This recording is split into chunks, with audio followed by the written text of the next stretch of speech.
एक गांव में दो भाई बहन रहते थे। बहन बृहस्पतिवार का व्रत करती थी। बृहस्पति भगवान आते और चांदी के कटोरे में चार लड्डू रखकर बहन को दे जाते। बहन लड्डू तो खा लेती और कटोरा कोठरी में रख देती।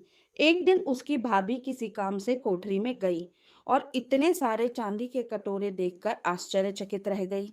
उसने अपनी पड़ोसन से कहा, पता नहीं मेरी ननद इतने सारे चांदी के कटोरे कहाँ से लेकर आई है।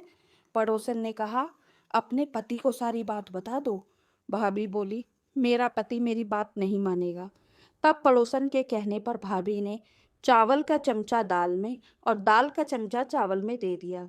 उसकी यह हरकत देखकर पति बोला, पागल हो गई हो क्या, यह क्या कर रही हो। तब भाभी बोली, पागल मैं नहीं, तुम्हारी बहन है। पता नहीं कहाँ से इतने सारे चांदी के कटोरे लेकर आई है। पूरी कोठरी चांदी के कटोरों से भरी है। तुम अपनी बहन को घर से निकाल दो। अगले दिन भाई अपनी बहन से बोला, चलो बहन, आज बुआ के घर चलते हैं। बहन ने कहा, भाई जिस मंदिर के सामने केले का पेड़ हो मुझे वहां उतार देना। भाई ने कहा, चलो ठीक है।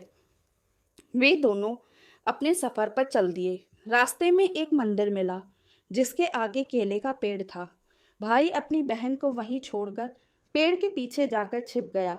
बहन का बृहस्पतिवार का व्रत था।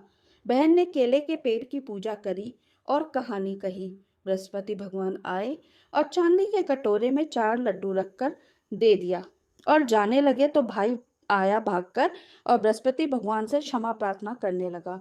भगवान ने कहा, अरे पापी, तू अपनी सत के व्रत करने वाली बहन पर गलत आरोप लगाता है। मैं ही इसे चांदी का कटोरा देता हूँ। भाई अपनी बहन को लेकर घर आ गया। भाई ने अपनी पत्नी को सारी बात बता दी।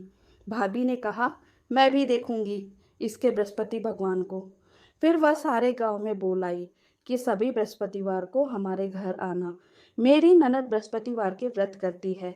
सभी को चार चार लड्डू और चांदी के कटोरे दिए जाएंगे।